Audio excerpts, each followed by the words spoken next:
How to use Lightcut for drone video editing. Drone footage looks amazing, but editing it can be tricky.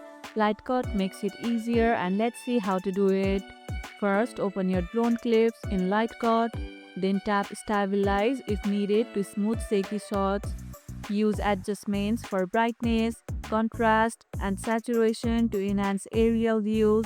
Add zoom or motion effects to highlight key parts of the scene. You can also use transitions between aerial clips for cinematic flow and add text or captions to guide viewers. Use the AI auto edit or template feature to quickly create a polished aerial video without spending hours. Have you edited drone footage before? Share your favorite trick in the comments below. And that's how you can use Lightcut for drone video editing. And if this video helped, hit the like button, share it, subscribe, and leave a comment.